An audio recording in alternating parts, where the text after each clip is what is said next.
A very warm good morning to one and all. Honorable Director cum Vice Chancellor IVRA, Dr. Triveni Dutt sir, former Secretary Animal Husbandry, Dairying and Fisheries, and the present Director General of the Indian Chamber of Food and Agriculture, Dr. Tarun Sridhar sir, Dr. Nagendra Sharma sir, former Vice Chancellor, SCOS Jammu, Joint Directors, alumni of this institute, heads of various divisions, heads of IVRA campuses who have joined us online, faculty, staff, and students. I welcome you all to the Foundation Day lecture being organized on the eve of the 135th Foundation Day celebrations of ICR IVRA. Let us begin this program with the invocation song of ICR, followed by the IVRA invocation song.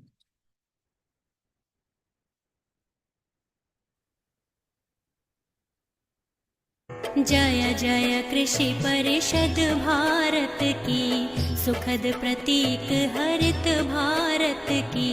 कृषि धन पशुधन मानव जीवन, दुग्ध मत्स्य फल यंत्र सुवर्धन। वैज्ञानिक विधि नव तकनीके, पारिस्थितिकी का संरक्षण। शस्य श्यामला छवि भारत की, जय जय कृषि परिषद भारत की। हिम प्रदेश से सागर तट तक, मरुधरती से पूर्वोत्तर तक। हर पथ पर है मित्र कृषक की, शिक्षा शोध प्रसार सकल तक। आशा स्वावलंबित भारत की, जय जय कृषि परिषद भारत की। जय जय कृषि परिषद भारत की।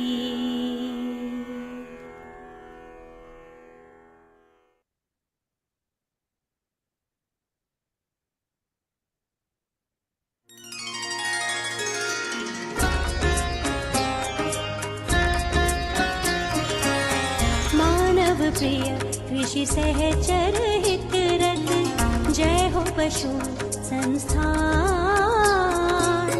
भारत के कोने कोने तक पहुँचा नव विज्ञान।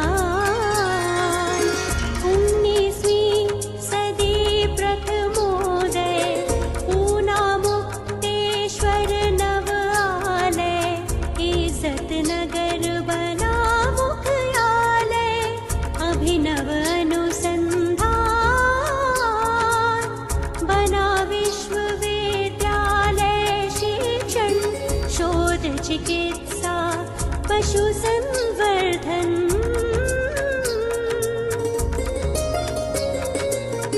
ग्राम अभ्युदय श्वेत क्रांति, सहयोगी शुभ वरदान। जय हो पशु संस्थान।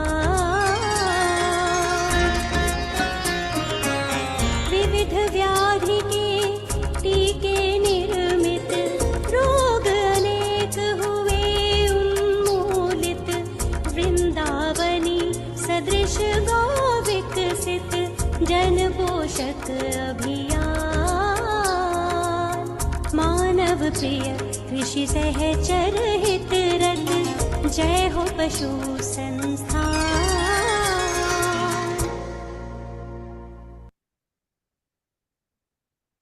Today, we are fortunate to have amongst us Dr. Tarun Sridhar, former Secretary Animal Husbandry, Dairying and Fisheries, Government of India.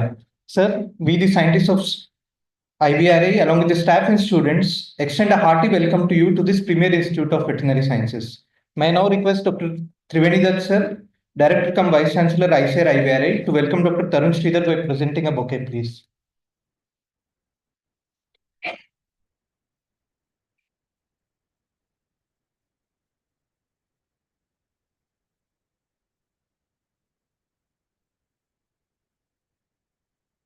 Thank you, sir. May I now request Dr. Triveni Dutt, sir, Honorable Director IVRI, for his opening remarks, please.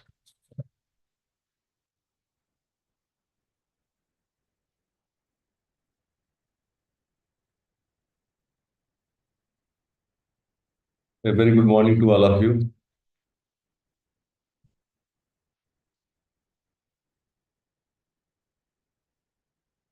Today's guest of IVRI Foundation Day, Dr. Tarun Sridharji, Director General, Indian Chamber of Food and Agriculture, and former Secretary, Animal Husbandry, Dairying and Fishery, Government of India. Dr. G. Sai Kumar, in charge, PME Cell. Esteemed Dr. Nagen Sharma ji, former Director and Vice Chancellor, IVRI, former Director, CIRG, Makhdoom, and DRI, and former Vice Chancellor, Jammu University. This esteemed Joint Director colleagues of IVRI, Dr. S.K. Meridatta, Joint Director and Dean, IVRI Deemed University, Dr. S.K. Singh, Joint Director Research, IVRI, Dr. Rusi Tiwari, Joint Director Extension, Education, Dr. Soni Day, Joint Director CADRED, distinguished Head of Divisions, former Joint Director CADRED and Emeritus Scientist Dr. K.P. Singh, Scientist, dear students, ladies and gentlemen. As we are celebrating the 135th Foundation Day of IVRI, which really marks us a momentous occasion for the institutions and the veterinary science community in India. Indian Veterinary Research Institute is a heritage institute and the oldest institute not only in ICI but in Southeast Asia. We have completed our glorious 135 years. During these 135 years, we have marked significant milestone in terms of eradicating very important diseases, 4 important diseases, and also controlling and containing important diseases of livestock.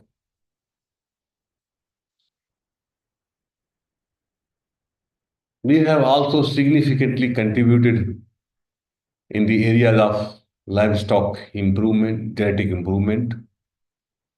Successfully, we have developed highly and outstanding genetic merit germplasm, the Brindavani, having a genetic potential producing 3,500 liter in a lactation. We have also developed a crossbred outstanding germplasm of pig in the name of Landley, having a blood from landrace and indigenous pig.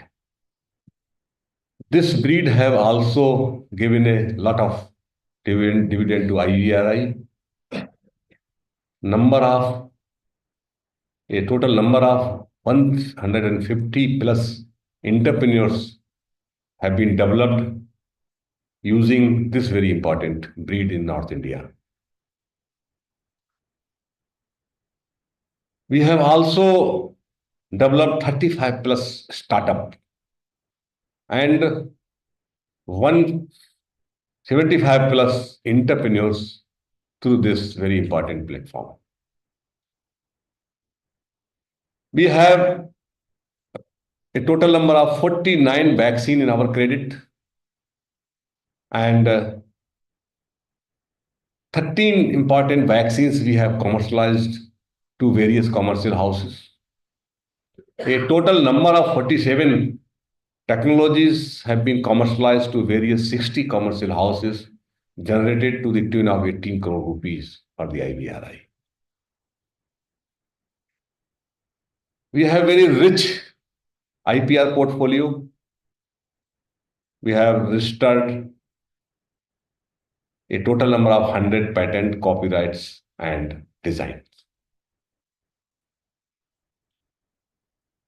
To mark this achievement, Government of India have also recognized through the publication of a special stamp paper, stamp tickets and stamp cover during 2014, wherein we have completed 125 years.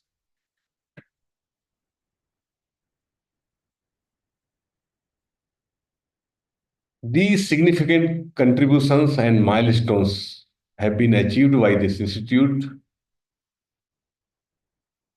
due to very able guidance, governance of our previous directors, including 6 Britishers and Indians after post-independence.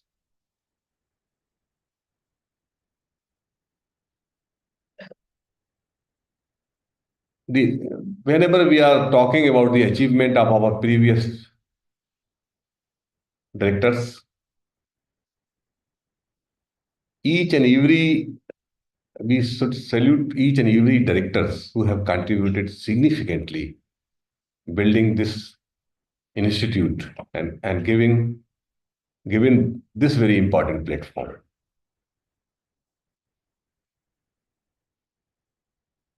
Yesterday also we have remembered the contribution and significant achievement of Dr.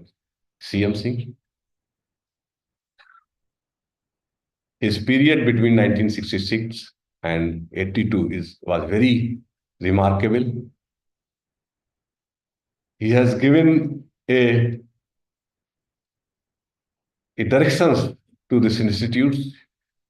We always called him an architect of IVRI.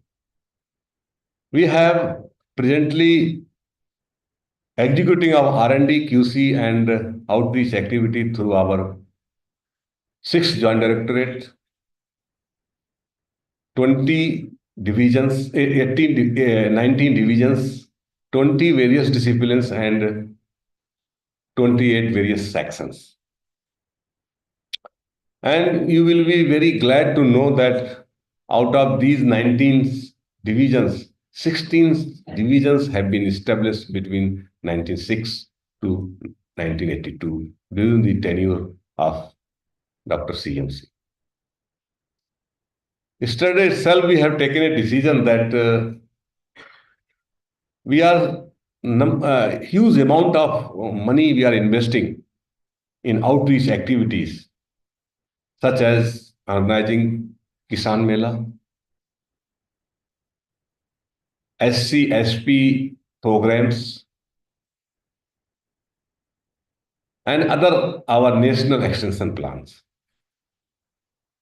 So we have taken a decision that the village of Dr. C.M. Singh in Jaunpur district, we will be regularly organizing one very important activities of outreach activities in his village regularly. So because we cannot forget his achievements, his directions, his visionary attitudes, and the vision given to this institute. So, this is the only the way we can pay our true homage to Dr. CMC. So, this and our alumni, we should also talk about our alumni. Our alumni, they are also contributing significantly, not only to this country, but also the overseas. Our 550 plus alumni are working across various 29 agriculture universities, veterinary universities, and College of Veterinary Sciences in various capacities, including vice chancellor, directors, and also the registrars of various organizations. We should also remember to our alumni who is giving, who is also providing the shape in the area of research and teaching to various institutions. We have 19 Animal Science Institute and Animal Science Division of ICR.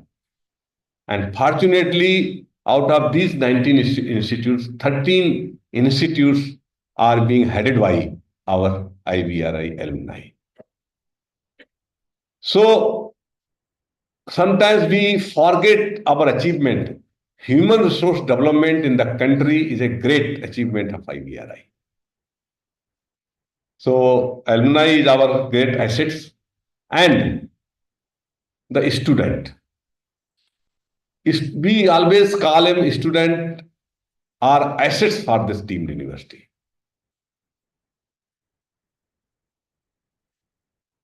Assets, not only we are imparting the teaching to them, but also they are our brand ambassador, and they are contributing significantly in our research arena.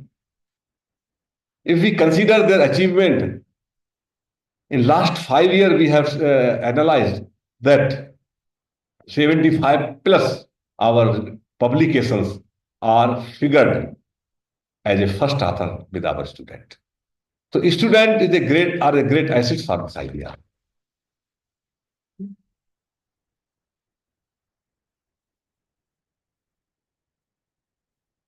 On this remarkable day, my heartfelt congratulations to our scientists, alumni, administrative, technical, and supporting staff who have upheld IVRI's legacy of excellence.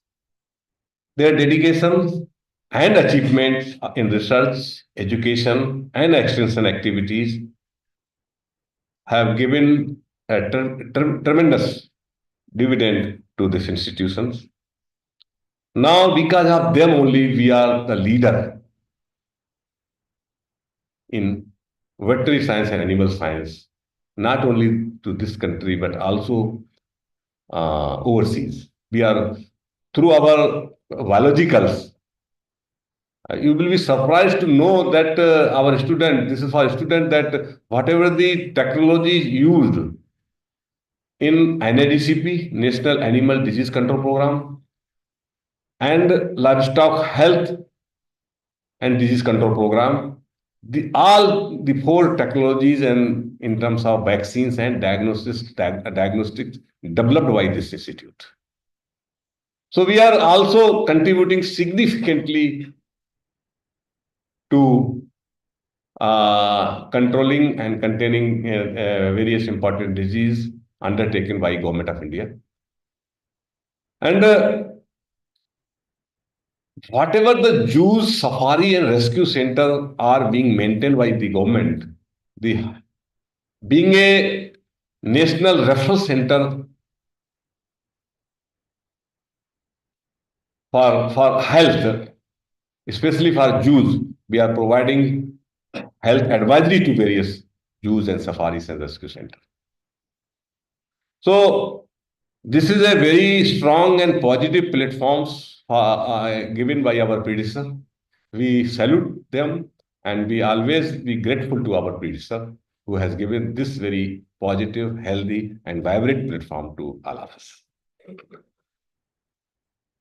On this occasion, I am really elated to welcome Dr.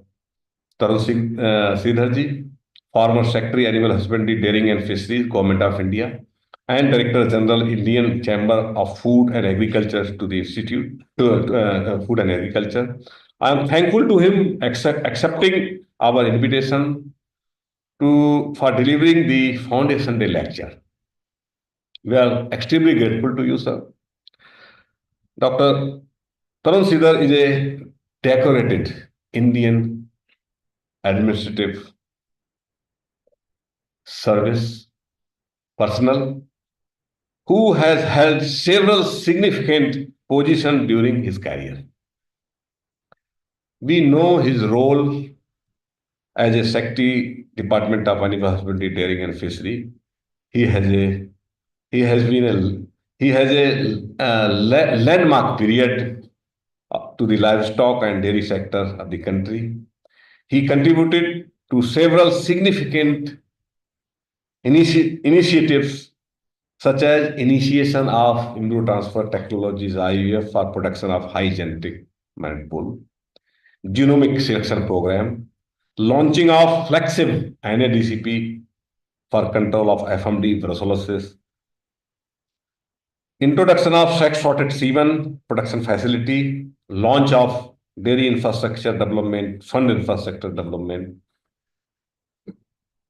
He also contributed to the formulation of National Dairy Plan to strengthen dairy cooperative infrastructure in the country. Recently, he assumed the role of Director General of Indian Chamber of Food and Agriculture, where he is focusing on agriculture policy and trade facilitation.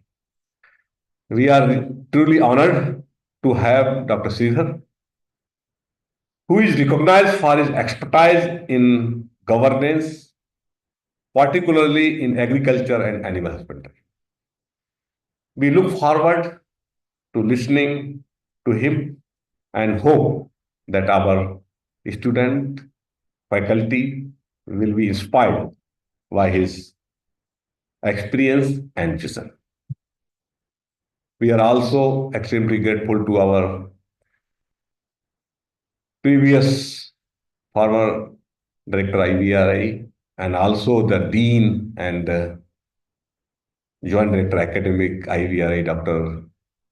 Nagin Sarmaji.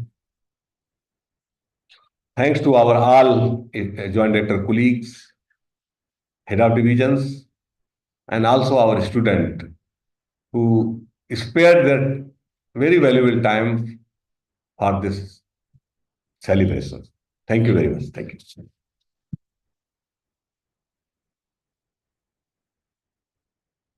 Thank you, sir, for your remarks and presenting the overview of IVR's continued journey in service of this great nation.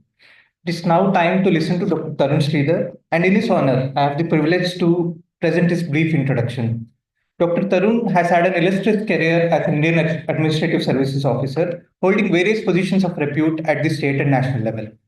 As Secretary, Animal Husbandry, Dairying and Fisheries, he was instrumental in carving out the Ministry of Animal Husbandry, Dairying and Fisheries at the central level.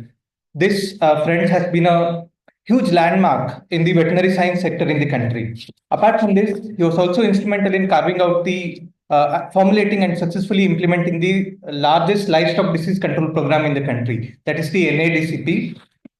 To summarize his illustrious career, he has contributed significantly to livestock and both the fisheries sector in the country. And in recognition of his great contributions, the Guru Angad Dev Veterinary and Animal Sciences University has conferred upon him the honorary Doctor of Philosophy in Veterinary and Animal Sciences. He has also been inducted as an honorary fellow of the prestigious National Academy of Veterinary Sciences. Apart from all these glorious achievements, Dr. Tarun Sridhar is a noted columnist. His widely received articles have actually churned the brain of the general public and the academia in general in furthering the policy of animal sector and the fisheries sector in this country. Without much ado and without much taking much time, I invite you, sir, for your lecture and the talk on veterinary science, sentinel of human health and sustainable development. Thank you, sir. Thank you, Dr. Suman Kumar. Clarifying that this doctor prefix before my name is an honorary one. I have not worked hard for it, like all of you have. You have all earned this title. This title has really been conferred upon me. Dr. Triveni Dutt, Dr. G. Sai Kumar, Dr. Nagendra Sharma, very eminent members of the faculty and scientists of IVRI, these bright young students, ladies and gentlemen. Before I begin what is termed as a lecture, let me first congratulate each and every one of you on this very significant day. 135 years of continuous and glorious service to the nation, and so many achievements, some of which were highlighted by Dr. Triveni Dutt, calls for a true celebration. Let's give a big hand to IVRI and to each and every individual who has been associated with IVRI since its inception in the year 1889. When I'm invited to speak on such occasions, I always ask myself, what can I tell professionals, eminent scientists such as you, of a subject of which I have very little knowledge? You see, it was only after 23 years of my service as an IAS officer that I had a direct exposure to the animal husbandry, dairying and fishing sector. Prior to that, it was a very indirect kind of interaction as the subdivision magistrate or the district magistrate. And I always found that while district officers of other departments would freely or with confidence come and meet the DM, the district animal husbandry officer would always be very shy and diffident, seeking an appointment with the DM or going to his room with a problem, or seeking a solution to some issue, or seeking his intervention. And DM would rarely have time for the district animal husbandry officer. Dr. Sharma is smiling, he's appreciating that. The DM would rarely have time for the district animal husbandry officer unless there was a crisis of some disease outbreak. Now, I never bothered about this question. It was only once I got posted in my state of Himachal Pradesh as the Secretary of Animal Husbandry Department that I started introspecting as to why it is so. Why I want to address this issue to these young boys and girls who have a very bright future in veterinary sciences and the entire livestock sector is that despite the critical importance of this sector in the economic growth and development of any community, society, state or nation, despite the fact that this sector would be at the pinnacle of the various economic and scientific disciplines, why is it that the awareness about this sector or the involvement of this sector continues to remain low? While policymakers like me, administrators like me, could be blamed for it, could be faulted for it, I think people who are directly involved in the discipline of veterinary science or livestock management, animal husbandry, also need to introspect. Have we lacked in asserting ourselves?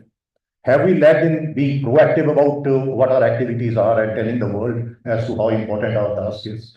Have we lacked in terms of proactivity somewhere? This is a question which I would ask you to ask yourself. And my advice would be, time has come that each and every stakeholder involved in this sector needs to demand attention. You will have to blow your own trumpet. Nobody else is going to blow your own trumpet. In the morning, we were sitting in the lawn of the guest house and having an informal conversation. And Dr. Sai Kumar reminded me of a small incident I had quoted in one of the articles I had written. Someone sent me a short video clip of a movie called Vivekanand. I don't know whether anyone has watched this movie or not. I have not watched this movie. Well, in fact, I have not watched the movie for ages now. But this very short, few second clip from this movie Vivekanand is very interesting and very telling. The movie stars Rishi Kapoor and a girl called Sonam Kapoor, actress called Sonam Kapoor plays his daughter in the movie. Rishi Kapoor is a government officer, bureaucrat. Now, this clip indicates that he has been transferred to the animal husbandry department. And he is giving this news with a lot of anger and pain and suffering to his daughter that he has been transferred to animal husbandry department. Now the telephone line is not so good that daughter on the other side of the phone is asking, animal what? Animal what? He says he shouts, animal husbandry. And then he goes on to say, I have just written it, agriculture ministry के under है कुछ. Animal husbandry, agriculture ministry के अंदर है कुछ. Thereafter, with lot of frustration, he says, मेरी तकदीर में कोई ढंग की posting है ही नहीं क्या? No, this is a clip from a movie, and my story with animal husbandry, dairying and fisheries also began like this. Because of certain political reasons and circumstances, change of government, the new government of the day thought that this officer was a bit high profile and flying high. He needed to be taught a lesson. He needed to be marginalized. So I was posted as Secretary, Department of Animal Husbandry, Dairying and Fisheries. However, I am really thankful to the decision makers of the day, because that is when my true professional love story started, and that love has been growing from strength to strength since then. Now, why I'm saying this is my background is arts. I was never a very good student in school. That's why when I passed out from school, I could not get admission in either medical or veterinary science or engineering or any of the science disciplines. So I did a plain BA and then thereafter a plain MA. Then I realized when I got posted to this department, how little we know of animal husbandry, dairying and fisheries, despite hardcore evidence which is visible to everyone of the critical importance. And it is not that only the common man who is not aware of the importance of this sector. Even the decision makers at the highest level are either ignorant, or if not ignorant, they are indifferent. Ladies and gentlemen, I recently went through the declaration of the leaders of G20, which is called the New Delhi Declaration. You all know that G20 was spread over various events during the course of a year and held in India. And India took great pride in hosting the G20 summit. The G20 summit culminated in a declaration which is called the G20 New Delhi Leaders Declaration. The preamble of the declaration goes on to affirm that the leaders are committing to the theme of Vasudhaiv Kutumbakam. I quote from the declaration, the opening sentence, "We are one earth, one family, and we share one future." This is how the G20 declaration opens. And it goes on to say, "We meet at a defining moment in history where decisions we make now will determine the future of our people and our planet. It is with this philosophy of living in harmony with our surrounding ecosystems that we commit to concrete actions to address global challenges." Now, this declaration says strengthening global health and implementing One Health approach will be one of the key to securing sustainable future for our generations. I repeat, strengthening global health and implementing One Health approach. I have no doubt in holding that each and every young student here also would have been exposed to the concept of One Health and would be understanding One Health is. The declaration goes on to explain as to how the One Health approach will be followed. It says, promote One Health-based approach driven by the quadripartite's One Health joint plan of action and implement and prioritize tackling antimicrobial resistance following One Health approach. Now, while it is a very positive development that a platform like G20 is focusing on a One Health approach to meet the stated objective of its preamble, I discovered after reading the declaration time and again, each and every word, reading between the lines, that beyond this, there is absolutely no mention or even whisper of animal health. The quadripartite which the G20 talks about comprises of World Health Organization, World Organization of Animal Health, Food and Agriculture Organization, and the United Nations Environment Programme. But further elaboration over 2 or 3 paragraphs on One Health talks in terms of only World Health Organization and antimicrobial resistance, thus diluting the entire concept of One Health and the importance of animal health and the veterinary science in achieving the objective of One Health. Why I'm focusing on this issue is that even at the highest global policy levels, probably we need to awaken them and make them aware, make them knowledgeable about how important veterinary health is. And indirectly, what the message they are giving is, One Health is nothing more than antimicrobial resistance, and indirectly, it is the livestock sector which is the culprit for the issue of antimicrobial resistance. These are the kind of misgivings, this is the kind of ignorance, and this is the kind of negative propaganda about the livestock and animal husbandry sector, which you and I need to address collectively. You more so. I can merely be a voice of this sector. I can merely be an advocate from this sector from the other end. You see, veterinarian, a veterinary scientist is a doctor, always on house call. Young boys and girls, veterinarian is not only a doctor, veterinarian is also a farmer, a livestock farmer. Veterinarian is also a nutritionist. He or she is also an economist. He or she is also a manager. A medical doctor is only a doctor, but he is treated as God. Medical doctor is only a doctor, he only treats the human body. A veterinary doctor performs various multitudinous functions, but still, somehow he does not get the same recognition and importance unless he is curing the dogs and cats of the rich people. The importance of veterinary doctor, the kind of job he does, you see, he does not have to be just merely a dexterous doctor or a skillful surgeon. He has to also be a communicator of divine insight. Who is he communicating with? He is communicating with a living being whose language nobody understands.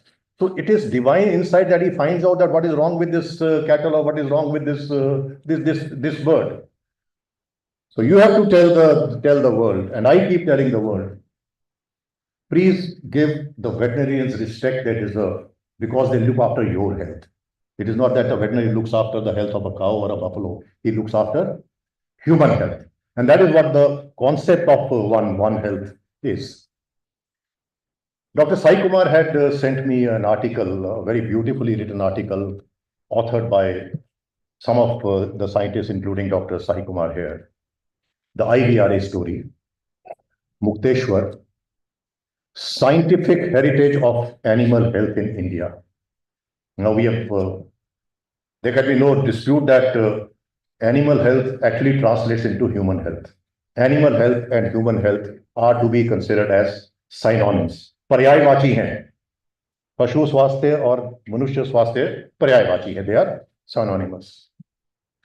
Dr. Triveni Dutt also in his opening address repeatedly used the word heritage. Sir, what is heritage? Heritage is not simply history or story. Heritage is virasat. Heritage is something of pride. Heritage is something of honor. Heritage is something of courage. This is the heritage which we need to not only preserve, but allow it to flourish. It is 135 years. Sir, 135 years is not a short period. And you are still growing. None of us, I hope some of us do, but I think hardly any one of us would see 100 years. And the last few years will be tottering and being dependent on many things. But this institution is 135 years, still growing, still flourishing.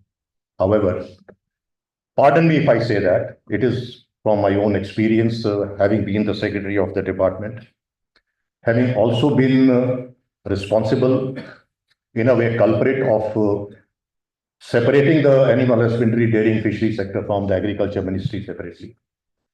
But I find that what this separation has led to is that ICAR has somehow diluted its focus and attention towards its institutions dealing with animal sciences and fisheries. 135 years. Sir, you were established, or I would say, let me consider a part of this family. We were established IVRI in the year 1889. 2006, India became Rinderpest free. Thanks to all of you. Your counterpart, ICMR, Indian Council for Medical Research, was established in 1911. And when was IARI established? 1905. Veterinary Research Institute is older than Agriculture Research Institute. It is older than the Council for Medical Research. Now, let us go to the globe.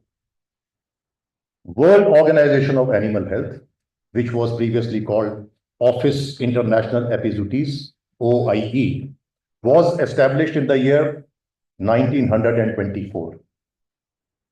And World Health Organization in the year 1948. Now, heritage, whether it was India or whether it was the world, they recognized the importance of animal health much before they recognized the separate importance of human health. Because they recognized that animal health was very critical for preserving human health. Why did we forget it along the way? That is the question. And for the young boys and girls who may not be knowing, the motivation to set up IARI in the year 1889 and World Organization of Animal Health in 1924 was both rinderpest, then called cattle plague.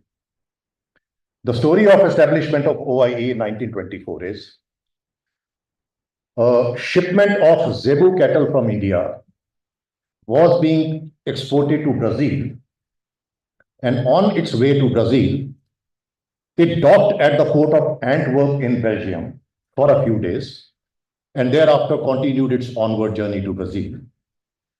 However, immediately after the ship was docked in the port of Antwerp in Belgium, the disease of rinderpest spread like fire in Europe, and then the scientists traced the pathogen to the zebu cattle which had docked at Antwerp in Belgium. And then the global community realized that we need to have a collaborative global effort to counter and to address the issues of animal health, because that directly affects human health, and that is how WAOAH was established. Similarly, the first veterinary college in the world, which was set up in Paris in 1762, was also on account of research required in depth through a robust scientific institution that the first veterinary college was. Why I'm narrating this story is, I would beg forgiveness from Dr. Sai Kumar. It may not be directly related to the topic which you have given me. Is why I'm narrating this story is that our predecessors recognized and respected the immense contribution of veterinary science to society and for protection of human health. And that is how veterinary science preceded the human health science. It is only when we started public discourse on, I say, quote, on animal welfare that we somehow derailed and started blaming the livestock sector for things like AMR, for things like global warming and other things, and separated the two. You see, the evolution of, if it interests the young boys and girls who are still students, the evolution of veterinary science is very, very interesting. And veterinary science dates back to a very early civilization. One of the most celebrated Greek philosophers and physicians has been Hippocrates. It was in the year 500 BC that he expounded the concept of One Health, although it was not called One Health at that time. There's a very good treatise he has written. It is called, I'll just say, its name is On Airs, Waters and Places. In that, he urges the physicians, the then doctors, when you are examining human health or addressing human diseases, you have to take into consideration the entire aspect of the patient's life, including his environment and the animals surrounding him. Only then you can approach the issue of human health or treat diseases. So the One Health approach, of which veterinary science is a very crucial pillar, it basically nothing but recognizes that health of human beings is very closely interlinked and connected with the health of animals, as also the quality of environment in which both of them exist. You see, there is enough of scientific evidence that it was as old as 2000 BC that the discipline of veterinary science existed in Africa and Asia. As far as the Europe and other continents are concerned, the evidence is only from Greek and Roman civilization. But as far as Africa and Asia are concerned, the veterinary science is said to date back to 2000 BC. In fact, Alexander the Great, Sikandar, in the 4th century BC, he designed programs involving study of animals. राजा सिकंदर ने भी जो है veterinary science के courses जो है वो introduce किए थे. But the most significant development took place in terms of the work of the later scientists, and one of the prominent ones has been Louis Pasteur, who expanded the scope of veterinary science to also animal nutrition, and thus the quality of food which the human beings consume. Efforts were directed towards protecting humans from diseases of animal origins by recognizing that many of the diseases may not be transmitted directly through pathogens, but through the livestock products and the food which the human beings consume. So the importance of veterinary science developed from merely being management of health and disease of animals to management of the food and nutrition of human beings and the quality of such food so that it does not contain contaminants which could affect human health. So the veterinary profession also started including the subjects and disciplines of food hygiene and food hygiene, food processing, and the food safety and standards.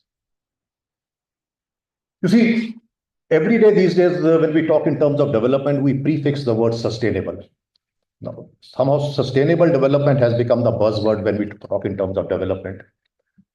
However, very few understand what sustainable development means. We have reduced the concept of sustainable development only to protection of the environment, not considering that sustainable development is also protection of this heritage we were talking about. Sustainable development is a development which takes into consideration not merely environment, but also each and every individual stakeholders concerned, the social mores, the cultural values, as also the health and future of the coming generations. The global community has outlined the sustainable development in terms of the sustainable development goals, to which the global community has committed achievement by the year 2030. It's a different matter that we are very far away from our target. What the sustainable development goals state? I am not going to, there are 17 or 18, 19, 17 stated goals. But all the 17 stated goals revolve around one theme, which is end of poverty and protection of the planet. It says zero hunger, no poverty, good health and well-being. There are three basic principles driving the 17 sustainable goals: zero hunger, no poverty, good health and well-being. Ladies and gentlemen, livestock sector is the backbone of all the three goals. If you want to have zero hunger or no poverty, you have to realize that it is the livestock products which will continue to provide food, nutrition, healthy nutrition, proteins and micronutrients, Livestock sector would provide gainful employment and livelihoods to the vast multitudes in all the developing countries, and good health and well-being means consumption of the nutrition provided by food sourced from animals. So livestock is the backbone of the 17 SDGs and the principles driving that. How many times have we talked about that?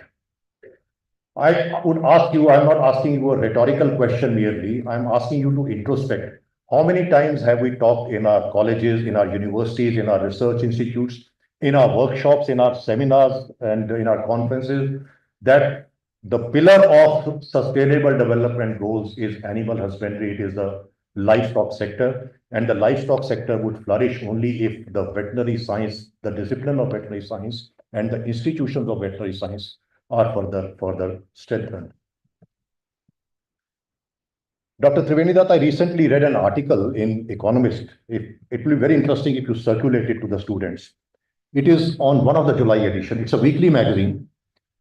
It is one of the July editions. The article talks of something called Flynn effect. Flynn word is taken from a scientist called James Flynn, who studied the IQ level of people, collecting data in 72 countries over 7 decades. IQ level of people over 7 decades in 42 countries. It started from 1948 till 2020. What it finds is that whereas human brain took millions of years to develop, in these 70 years, in these 7 decades, the rate of improvement of IQ was at an average of 2.2 per decade. Now, the scientists say it is so phenomenal that human brain took millions of years to develop, but in these 7 decades, 2.2 per decade is the improvement in the average improvement in the human IQ. Then his scientific study has revealed, although it's still going on, it has a direct correlation with nutrition.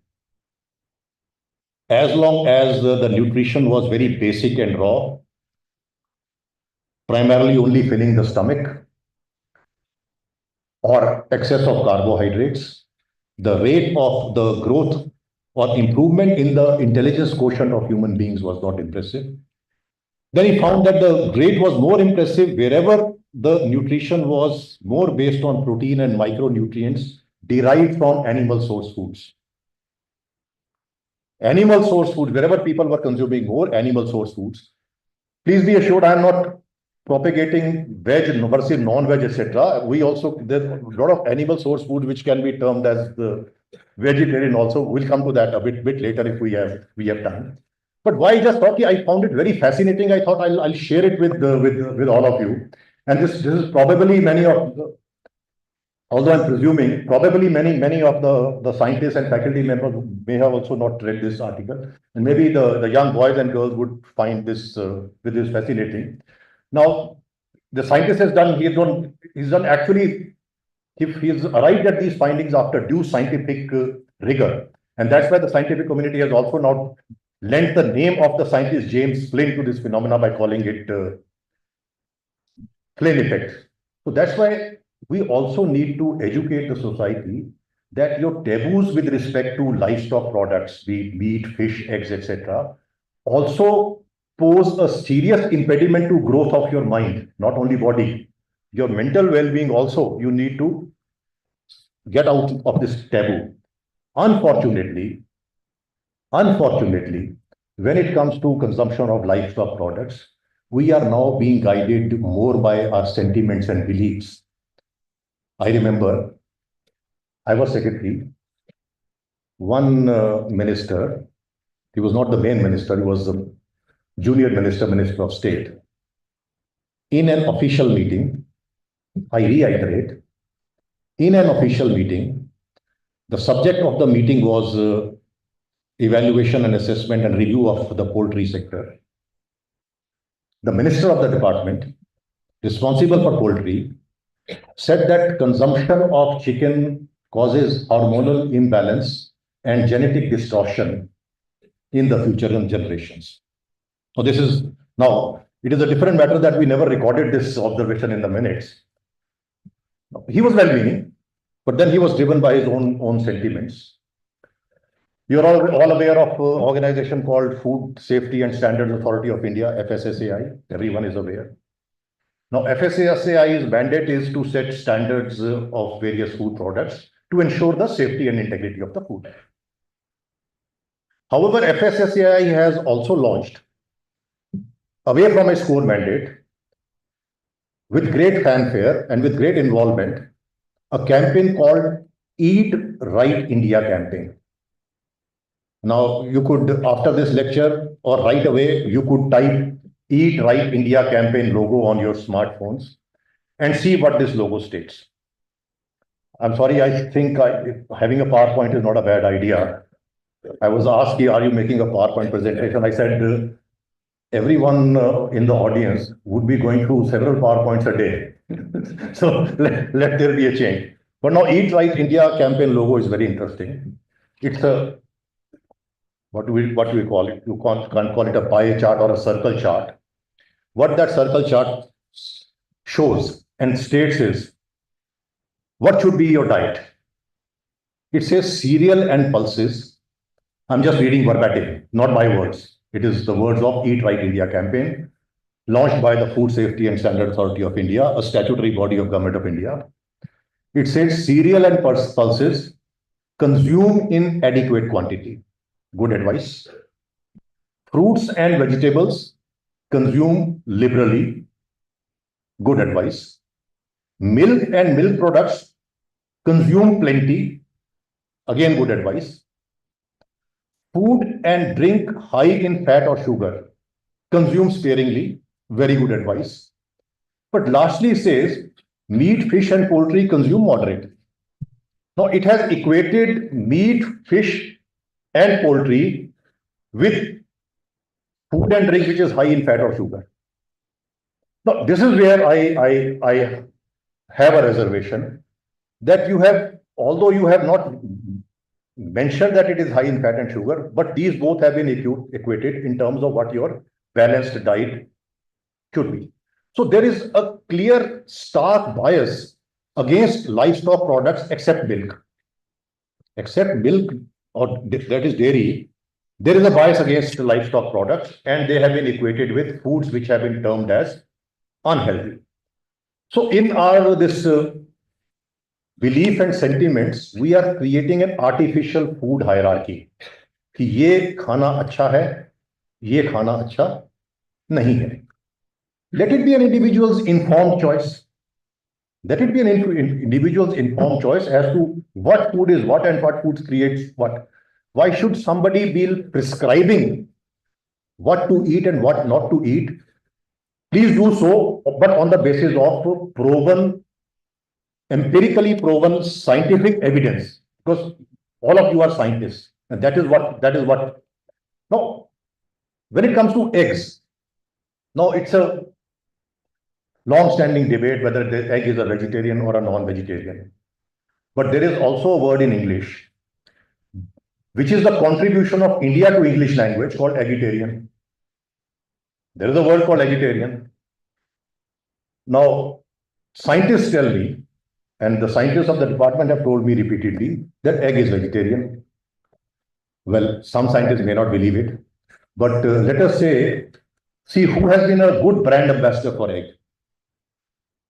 One of the best brand ambassadors for promotion of egg as a nutritious food has been Mahatma Gandhi. In the year 1942, Mahatma Gandhi wrote a monograph titled Key to Health. In Key to Health, Mahatma Gandhi wrote, I quote, I'm quoting, not my words, eggs are regarded by the layman as a flesh food. In reality, they are not. A sterile egg never evolves into a chick. Therefore, he who can take milk should have no objection to take sterile eggs. Unquote. Well, I think Mahatma Gandhi is talking science, although he was also not a scientist like me. Therefore, ladies and gentlemen, while faith, belief hold great significance in our lives, but then they should not compromise rational thinking. Because once faith and belief compromise rational thinking, it could lead to serious consequences. And in this case, consequences in terms of good, healthy human nutrition to our future generations. Because despite what James Flynn has discovered in terms of improvement in the IQ levels, countries like ours or several countries in Asia and Africa are still suffering from very serious problem of malnourishment or undernourishment. We've already talked a bit about One Health, how human health is greatly dependent upon the health of our animals. You would be knowing these figures that both the World Health Organization as also the World Organization of Animal Health put at 60% the human diseases which are the cause of zoonosis. And it also says that 75% of the emerging infectious diseases are of animal origin.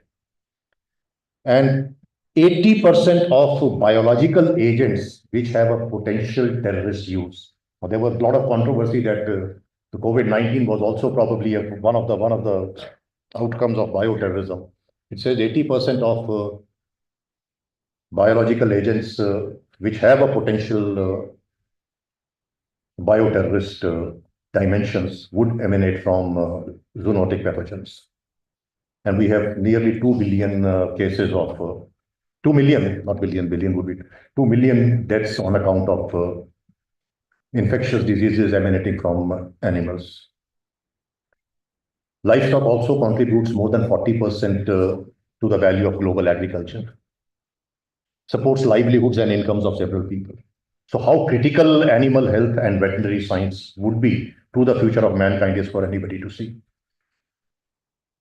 You see, developing countries like India have a much greater stake in One Health than the Western countries. Why I say so is that we have a very unique model of agriculture, what we call a mixed farming system. There would hardly be any farmer in the village who would not be owning livestock. And there are very few exclusively livestock farmers, except for certain pastoral communities who do not have some land. So here agriculture, livestock are intermingled with each other and they overlap with each other. And in terms of living environment, there is a very close, in fact, dangerously close proximity of the residence of livestock and human beings. That is why we have much greater stake in a One Health approach than probably Western nations, wherein the livestock have huge area and land to themselves and human beings are living separately from them and from each other. So I repeat, a veterinarian today protects not only animal health, a veterinarian today protects human health. And I again repeat, our predecessors had recognized it and created institutional framework. And one such institutional framework is the pride of our nation, where we are sitting today, the Indian Veterinary Research Institute. And this is the heritage we need to be proud of, and we need to cherish and we need to protect. You see, our livestock population of this. Do I have time, sir? Yes, sir. Huh? If I'm exceeding time and because the hall is dark, I cannot make out bold faces. Because sometimes you can find somebody yawning there or somebody chatting or on the smartphone. So then you realize it's time for you to go. You see, the size of our livestock population in our country and the size of human population is almost identical, plus minus few crores. It's almost identical. Now, I've said in data, we have a network of more than 2 lakh health institutions across different levels in only the government sector. 2 lakh health institutions, only more than 2 lakh, only in the government sector. A large number in thousands also in the private sector. On the other hand, correct me if I'm wrong, there are only about 65,000 veterinary institutions. And this 65,000 includes 28,000 mobile dispensaries, which do not have a veterinary doctor, which just have a bare minimum facilities with some ill-trained or untrained paravet manning it. Now, could there be a stronger case for expansion of and strengthening of veterinary services in this country? We have 10.5 lakh doctors at a doctor-patient ratio of 0.74 for 1,000 population of 1.40 billion. This is the WHO figure. The WHO recommendation is World Health Organization recommendation, 1 doctor for 1,000. However, we say that since Ayush is a recognized system of medicine, if you include that, we have 1 doctor for every 854. We have 1 doctor for every 854. Now, as against this, we have only about 70,000 registered veterinarians in the country. And God knows how many of them are actually practicing and how many have gone into services like mine. So this is the stark gap which exists between the facilities and institutions of animal health and veterinary health. We never even undertook a reasonable exercise as to what the ideal ratio should be. Like for doctors, there is 1 for every 1,000. There's a norm set up. It's not an arbitrary norm. There has been some study and some method behind this. All we did was an exercise in the year 1976, National Commission on Agriculture, that recommended 1 veterinary doctor for 1,000 adult cattle/animal unit. The Dr. Malik, who was the Animal Husbandry Commissioner till recently, he questioned this figure when I quoted it in one of the meetings very recently. He said, no, there was some other recommendation, etc. So if there is, I would like to be shown that. He sent me something, there is this recommendation, etc. But that was only a paper. It was not a official recommendation on the basis of which any planning has been done. So I stand by it. Now, please note, in case of doctors, it is 1 doctor per 1,000 persons. Here it is 1 veterinary doctor per 1,000 adult cattle/animal unit. And young boys and girls, how does this National Commission on Agriculture define adult cattle unit? It says 1 adult cattle unit equals 1 cattle or buffalo. 1 adult cattle unit equals 10 sheep or goat. 1 cattle unit, ACU, adult cattle unit, equals 5 pigs. There is no mention of poultry. There is no mention of camels, ponies, cats, dogs, or anything. Now, suppose we were to apply this formula of adult cattle unit to human beings. So probably it would be 1 doctor for 1,000 adult human beings, 1 doctor for 5,000 children, 1 doctor for 10,000 old people, etc. So pediatricians would suddenly be out of job because because it is the size of the animal. Imagine the size of the animal has determined the requirement of a doctor.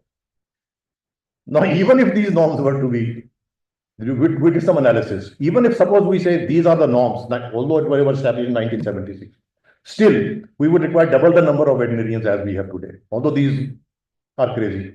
And what about fish? Is fish an animal or not? Fish के स्वास्थ्य की तो बात ही नहीं करता कोई. We never talk in terms of fish, or we just say कि एक मछली सारे तालाब को गंदा करती है तो सभी को निकाल दो. We never talk in terms. So this is not the challenges which we need to address. You see, medically speaking, all humans have the same body, but you can't speak the same medically about animals. Yesterday, I was that young student Hridyanshu who accompanied me. I was chatting with him. Now his passion is exotic animals. Now every exotic animal is different from others. So I was wondering, how do you manage these exotic animals? Who क्या खाएगा, क्या पहनेगा, कहाँ घूमेगा, क्या दवा दोगे? It's a huge challenge. Lastly, an area which I find fascinating and I studied and I wrote on it also, and Dr. Sumant Kumar yesterday He's the man of veterinary public health. What is public health? Now, I'll just read the definition of public health as propounded by the World Health Organization. The art and science of preventing disease, prolonging life, promoting health through the organized efforts of society. In the year 1978, there was an Alma Ata declaration on the global agenda for public health, which reaffirmed that health is a state of complete physical, mental, and social well-being, and not merely the absence of disease or infirmity, declaring it as a fundamental human right whose realization requires affirmative action of many other social and economic sectors in addition to the health sector. And in addition to the health sector, the most important sector for ensuring human public health is a very strong veterinary public health regime. And this is an area in which now I think veterinary science and the veterinary community has to go whole hog. The definition of veterinary public health given by the FAO and OIE, that now it is WOAH, contributions to the physical, mental, and social well-being of humans. Please listen to this very carefully. This is again not my definition, it's the globally accepted definition. The contributions to the physical, mental, and social well-being of humans through an understanding and application of veterinary science. Physical well-being of humans by One Health approach, preventing spread of human diseases by keeping animals healthy. Mental well-being by providing good, healthy nutrition, for which animal source foods are one of the primary pillars. Social well-being, keeping an animal, livestock rearing, keeping a pet, etc. They also bind the society, bind cultures together. And finally, sir, I come back to what James Flynn said, the Flynn effect. Healthier nutrition means healthier and sharper mind. So veterinary public health contributes to the public health through its knowledge, through its skills and resources. So this is what the importance of veterinary health would be. The scientist who's credited with promoting the concept of veterinary public health is the father of veterinary epidemiology, Dr. Charles Swami. He recognized the relationship between the public health and the veterinary public health. And there is a seminal work called Veterinary Medicine and Human Health. He wrote it in 1964. I quote from there. It's a very interesting quote. Boys and girls, if you are sleeping or if you are distracted, please wake up and listen to this. Veterinary medicine is the field of study concerned with the diseases and health of non-human animals. So there is a human animal, there is a non-human animal. So it's the first time in science it says, it expressly said that we are all animals, but two categories, human animals, non-human animals. I repeat, veterinary medicine is the field of study concerned with the diseases and health of non-human animals. The practice of veterinary medicine is directly related to man's well-being in a number of ways. Now, through his innovative term, non-human animal, Dr. Schwab propounded the concept of public health as being inclusive of veterinary health.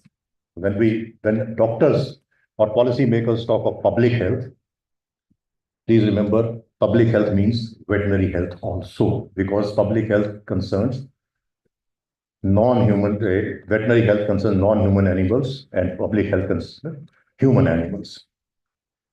Dr. Schwab also propounded the concept of one medicine. I don't know whether we started teaching the discipline of one medicine. Although this concept was initially linked to, again, a German physician called Rudolf Virchow, who proclaimed that there should be, Dr. Rudolf Virchow had proclaimed that there should be no dividing line between human and animal medicine. Now, if you tell it to today, a common man, he will be shocked. He'll be shocked. But you fail to understand that the drug controller of India is the same. There is no separate drug controller for veterinary medicines. There is the same drug controller. The regulatory framework is the same for both the medicines. So it was in the 19th century that Dr. Rudolf Virchow had propounded that there should be no dividing line, no differentiation between human and animal medicine. The underlying theory is that human and veterinary medicine could work together as humans and animals share a lot of common biology. And One Health also recognizes, WHO, WOAH, FA all admit that 75% of all the emerging diseases are shared between humans and animals. You see, even in the ancient Greeks, convergence between human and animal physiology was a discipline of science. A separate subject used to be taught of convergence of human and animal biology. In fact, there's a very interesting term now coined called humanimal.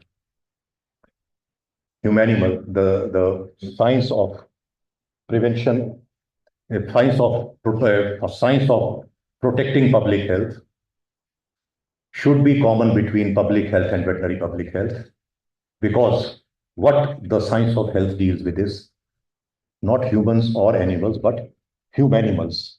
This is the new term. I wind up by quoting from a very profound Turkish writer and thinker called Mehmet Murat Ildan. Mehmet, if somebody is interested, can note down Mehmet, M-E-H-M-E-T, Murat Ildan is a Turkish writer. He's very eloquently summed up. When animals behave like humans, when animals behave like humans, or when humans behave like animals, don't be surprised. Because in every animal there is a human, and in every human there is an animal. Thank you, ladies and gentlemen, for your patience. Thank you.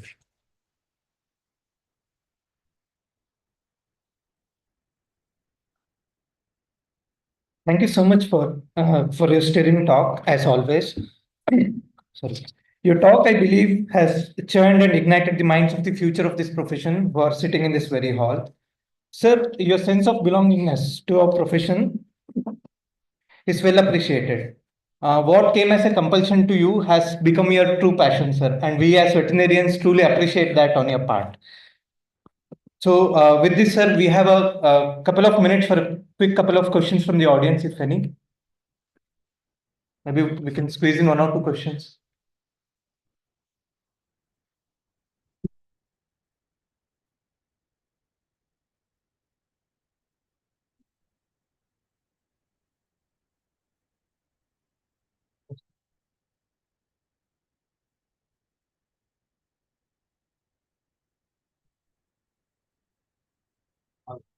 Fine.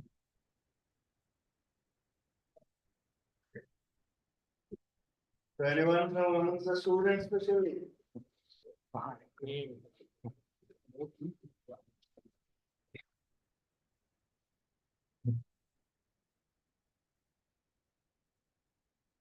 Thank you, sir. Sir, with this, may I now request Director IVRA, Dr. Triveni Dutt, sir, to felicitate Dr. Tarun Sridhar with a token of remembrance on behalf of the IVRA fraternity.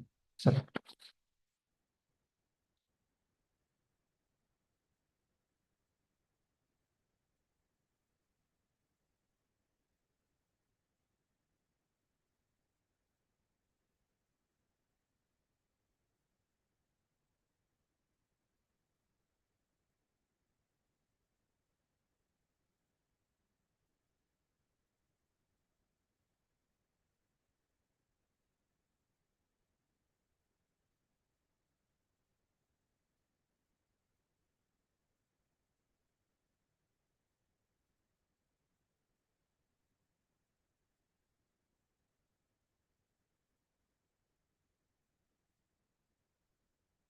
Thank you, sir.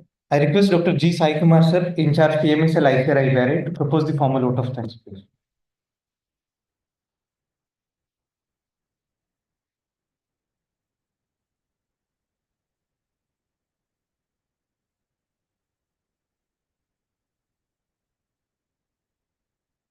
Good morning, everyone.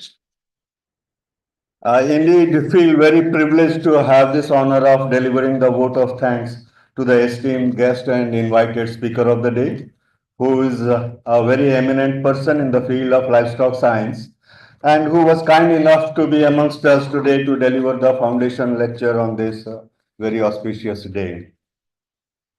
It's indeed a momentous occasion for the Institute celebrating its 135th annual day after having traversed a long path of scientific pursuit to protect animal and human health, besides complementing the national efforts to ensure food and nutritional security. The knowledge that certain diseases are transmissible between animals and humans goes back to centuries, and perhaps much up before the nomadic tribes when they took to livestock farming some 10,000 years ago. In modern times, as scientific knowledge could establish germs as causative agents of the diseases, we could appreciate how intertwined our lives are with the animal and plant world, or for that matter, the essence of the idea of Panchabhut, the five elements of life: the water we drink, the air we breathe, the soil where we grow our food, fire as energy, and Akasha as the cosmos. We are now beginning to understand how life on Earth is a big interconnected world where every living being and the inanimate things that populate it constitute the Earth's biosphere share a very delicate balance and they exist in harmony. And when this is disturbed, we often pay a very heavy price. So this concept was postulated in Vedic times, and the Rig Veda also makes mention of these Panchabhutas. So coming to talk about the One Health concept, it was very much there thousands of years ago, going back to Vedic times.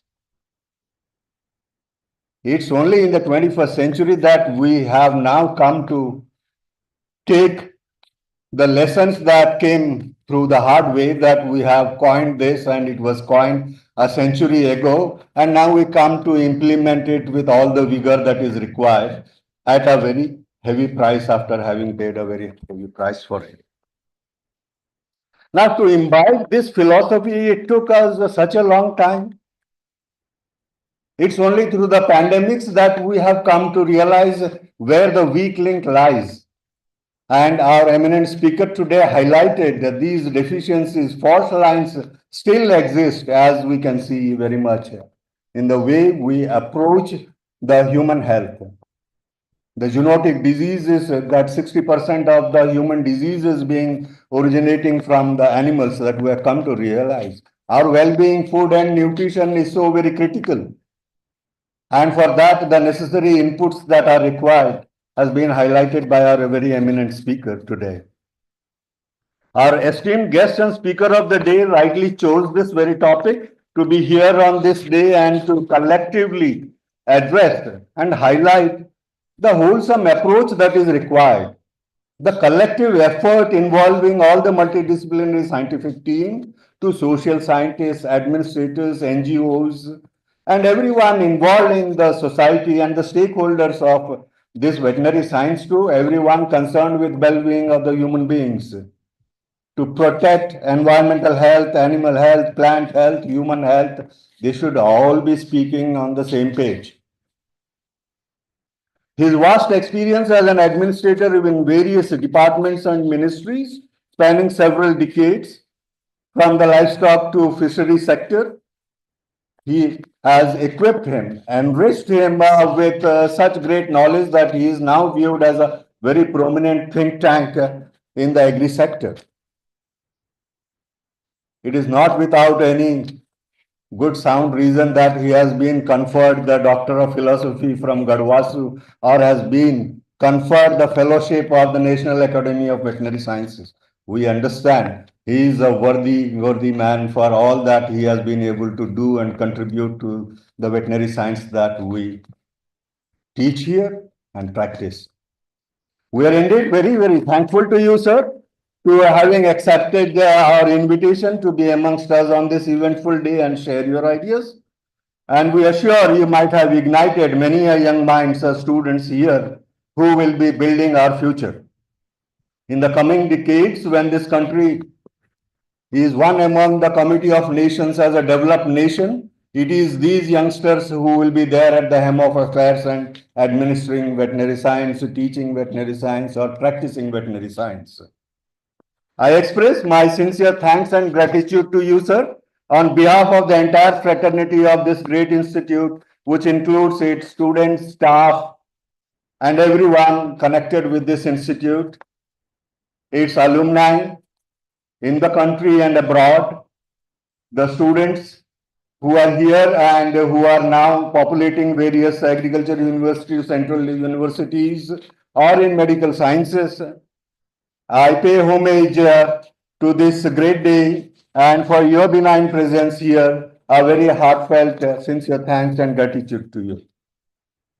On this day, I also wish to express our sincere thanks on behalf of the entire fraternity of IVRI to our esteemed director of the institute, Dr. Trivenidar, for his meticulous planning and everything that is done at this institute. His relentless efforts and support to every activity conducted at this institute so that the institute scales newer heights and delivers to fulfill the national aspirations are truly motivating. He is working with great zeal and he is leading from the front for all the R&D activities that are taken up in this institute. And by virtue of his eminent position, he also gets to interact and is a messenger of this institute, advocate of veterinary science and the science that we do. So truly, you have impressed us a great deal, sir. And everyone amongst this, especially the students, are highly motivated with your leadership. And we thank you for all the efforts that you put in for every activity done at this institute.